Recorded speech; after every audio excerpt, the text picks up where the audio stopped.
not an emotional person. And I think that's why a lot of my books are emotional, because I tend to not know when to stop. And so I'll push and push with the emotions and the sad parts until I can feel it. And so the average reader kind of gets really depressed with some of the scenes in my books. This one, I think, because it was so personal, was just, it was a tough read. I mean, a tough write, simply because I put myself in my mother's shoes and, kind of realized the decisions she had to face. And it wasn't, even on the same level as Lily. Hers was even more so. I mean, she was broke. She couldn't afford to support herself. She had 2 daughters at the time. So, hey everyone, and welcome back to the channel after the weekend. I really hope you had a good one, that you got some rest, and that you're ready for what we are about to get into today, because honestly, this story has been brewing for a while, and it finally exploded. So, if you have been following the book world or the movie world at all recently, you know that Colleen Hoover has been absolutely everywhere. She went from being this author that people read in secret to this massive mainstream name that Hollywood cannot stop adapting. But here's the thing. The shine is starting to wear off. And I think we are watching the beginning of the end play out in real time, right in front of us. Let me set the scene for you. Colleen Hoover, the same author who has been at the center of so much drama recently involving Justin Baldoni and, all of that complicated stuff that happened with It Ends With Us, she has a brand new movie coming out. It is called Reminders of Him. And before we go any further, yes, this is based on her novel of the same name. So this is her 3rd major adaptation hitting the screen. And I have to tell you, the early buzz on this film is not just bad. It is brutal. Like, we're talking about full-on shredding happening across multiple platforms. Critics are not holding back. People who have seen it early are not holding back. And the way this movie is being released tells me everything I need to know about how much confidence the studio actually has in this project. Because here is where it gets really interesting. Paramount, who is the distributor behind Reminders of Him, they're taking a completely different approach than Sony did with It Ends With Us. Remember when It Ends With Us came out? It was this huge, glamorous Hollywood premiere. There were red carpets. There were interviews everywhere. It was treated like the event of the year. The marketing machine was working overtime, and it felt like everywhere you looked, someone was talking about that movie. But with Reminders of Him, it is the exact opposite. Instead of a big budget rollout with flashy premieres and press junkets, Paramount is doing something that feels a lot more quiet, a lot more careful. And honestly, it feels like they're trying to control the narrative before anyone even gets a chance to see it. What they're doing is they're holding these early fan preview screenings all across the country. And on the surface, that sounds like a great idea, right? Get people in early, build word of mouth, create some buzz. But when you actually look at why they're doing it, the picture becomes a lot clearer. They're flooding the zone with positive feedback by making sure the only people who can see it right now are the people who are already guaranteed to like it. Think about it. Who goes to an early preview screening of a movie based on a book? It is almost always going to be the super fans. The people who have already read the book, who already love the story, who already love the author. And of course those people are going to come out and say they enjoyed it. They are emotionally invested before the movie even starts. So Paramount gets to point at those reactions and say, look, fans love it. But that is not the full story. Because here is the thing they're not telling you. Major critics are not being allowed to review this movie until March 11th. That is a huge red flag. When a studio knows they have a hit, they want critics to see it early. They want the reviews to drop ahead of time so that the buzz builds and builds. But when a studio is nervous, when they know they have a problem on their hands, they lock those reviews down until the last possible second. But here is where the plan starts to fall apart. Smaller outlets, local journalists, people who write for university papers or smaller publications, they do not have to follow the same rules. They are not bound by the same NDAs that the big trades like Variety or The Hollywood Reporter have to sign. So when these smaller journalists show up to a preview screening, buy a ticket like everyone else, and sit down to watch the movie, they're free to write about it. And that is exactly what has started happening. And let me tell you, what they are writing is not pretty. It is actually kind of devastating. There is a review that came out recently from a publication called The Daily Iowan. This is the independent newspaper for the University of Iowa. And the arts reporter there went to one of these early screenings because they were curious. They wanted to see what the hype was about. And what they walked away with was a review that is absolutely brutal. The headline alone tells you everything. It calls the film unfortunately gripping. And then it opens with this reporter admitting they have never claimed to be a Colleen Hoover fan. But the announcement of an early screening was too intriguing to pass up.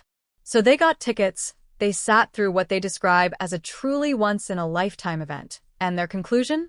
They can safely say that reminders of him lived down to their low expectations. That is a rough way to start a review.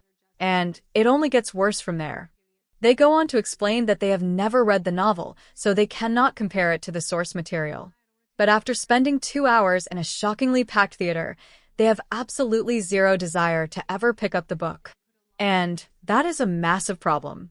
When a movie adaptation makes someone not want to read the original story, something went very wrong. So let me break down the plot for those of you who are not familiar with this one. Reminders of Him follows a woman named Kenna. She has just been released from prison after serving 5 years. And why was she in prison?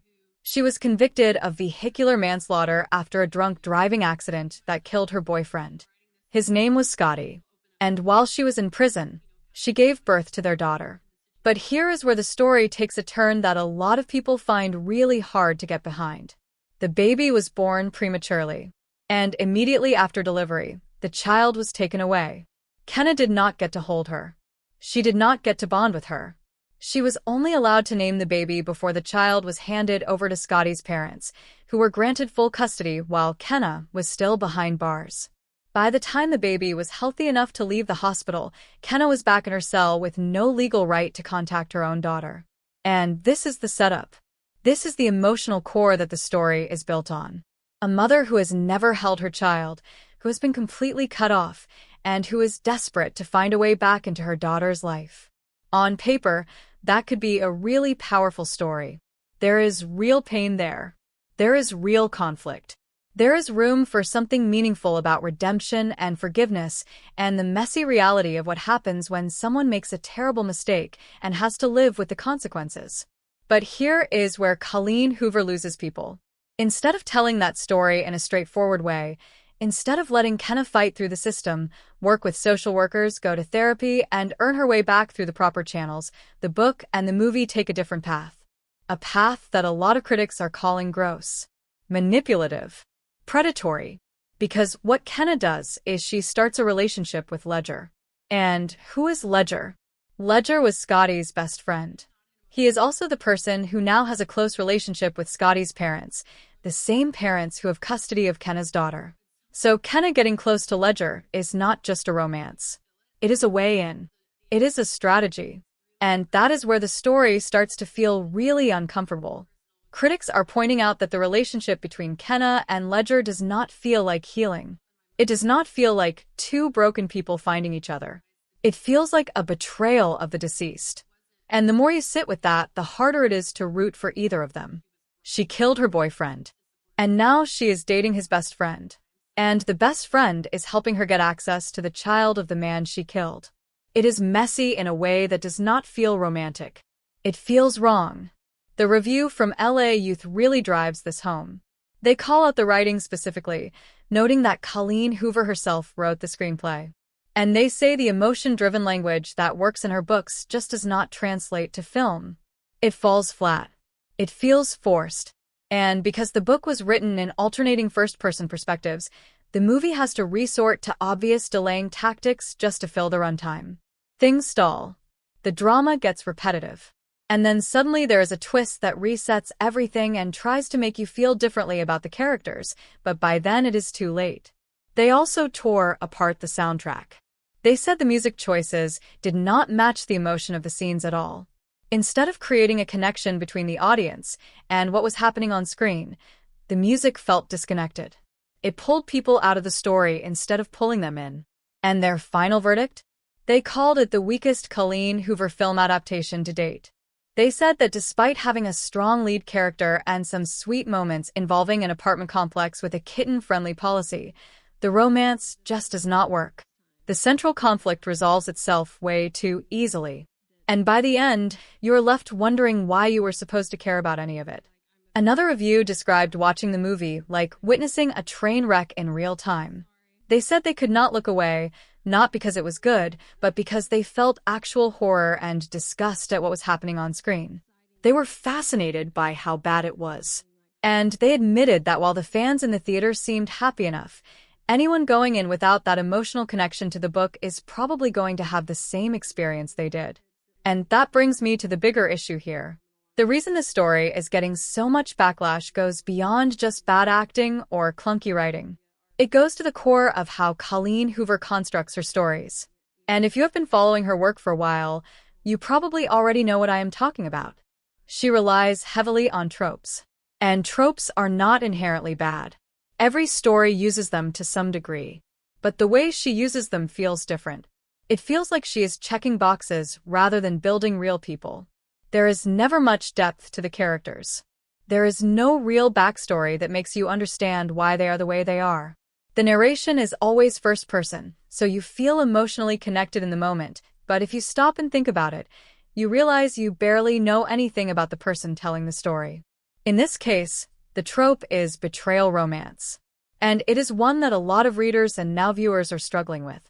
Because the foundation of the romance is built on something that should probably be unforgivable. And instead of sitting with that weight, instead of exploring it honestly, the story tries to distract you with manufactured pain and convenient solutions. Let me really break down why this specific plot is rubbing people the wrong way. Because it is not just about the romance. It is about how the story manipulates you into feeling sympathy for someone while conveniently glossing over the reality of what they did. Kenna killed someone. She got behind the wheel drunk and ended the life of the man she loved. That is not a small thing. That is not a mistake you can just move past. And yet the story wants you to root for her. It wants you to see her as the victim. She lost her boyfriend. She went to prison. She never got to hold her baby. And all of that is tragic. But none of it changes the fact that a person is dead because of her choices. And then there is the baby situation. The whole never been held trope is designed to make you feel so much pity for Kenna that you forget she is responsible for the death of that baby's father. The story leans hard into the idea that she was robbed of motherhood, that she was unfairly separated from her child, that the system failed her.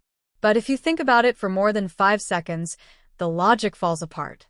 A baby born 6 weeks premature would not have had parental rights terminated that quickly. That is not how the legal system works. A mother serving a 5-year sentence, not a life sentence, would not automatically lose all rights to her child. There would be hearings. There would be social workers. There would be reunification plans. In many women's prisons, there are actually programs designed to help incarcerated mothers maintain bonds with their children because they know how important that connection is for successful reentry. But Colleen Hoover ignores all of that. She creates this extreme scenario where Kenna has no options, no legal recourse, no way to fight for her daughter, except through a man. And that man happens to be her dead boyfriend's best friend. So instead of a story about a woman navigating a broken system and fighting to prove she deserves a second chance, we get a story about a woman using a sexual relationship to gain access to her child. And that is where it crosses a line for a lot of people. It frames her motherhood through the lens of manipulation. It makes her quest to see her daughter dependent on her ability to seduce and keep a man who has connections to the people in power. And that is not romantic. That is not empowering. That is not the kind of story we should be telling young women. There is also a heavy undertone of victim blaming running through the whole thing. Critics have pointed out that both the book and the movie sanitize Kenna's crime. They soften it. They make it feel less serious so that you can still like her. But vehicular manslaughter is serious. A life was lost. And by glossing over that, by treating it as just another obstacle in a love story, the narrative diminishes the gravity of what happened. You have parents in this movie, played by Lauren Graham and Bradley Whitford, who lost their only son. And their grief is real. Their pain is real. But the movie keeps pivoting from their devastation to steamy romantic scenes between the woman who killed their son and his best friend. It is emotional whiplash. One minute you are supposed to feel the weight of their loss, and the next minute you are supposed to swoon over a kiss. It is tone deaf. And critics are calling it out. Lauren Graham is getting some praise for her performance. People are saying she did the best she could with what she was given. But even her presence in the film feels like a waste. She deserves better material. And honestly, someone should have saved her from having her name attached to this project. The lack of accountability is another major issue. The LA Youth Review pointed out that the conflict resolves way too easily. There is no real exploration of guilt or forgiveness. It just wraps up in a neat little bow, so everyone can move on and be happy. But that is not how real life works. And it is not how compelling storytelling works either. The more you look at this plot, the more you realize why Paramount is hiding it behind fan screenings. They know that once the general public gets a look at this, once people who are not already emotionally invested in Colleen Hoover sit down and watch the story play out, the questions are going to start. How do you root for someone who killed her boyfriend and then dates his best friend to get access to her daughter? What does that say about the character? What does that say about the story? And more importantly, what does that say about the audience if they cheer for it? I want to be clear here. I am not saying that complicated stories should not be told. I am not saying that redemption is impossible or that people who have made terrible mistakes do not deserve second chances. But there is a way to tell those stories honestly. There is a way to sit in the discomfort and explore the nuance. And this is not it. This feels like Colleen Hoover took a tragedy, stripped it of all its weight, and turned it into a backdrop for a forbidden romance. She used a dead man as a plot device. She used a mother's separation from her child as a sympathy hack. And she wrapped it all up in a story that asks you to ignore the moral complexity and just feel bad for the pretty woman who wants to be loved. And honestly, I have seen this pattern before. In almost every Colleen Hoover book and adaptation, the women are unlikable. They make bad choices. They are weak.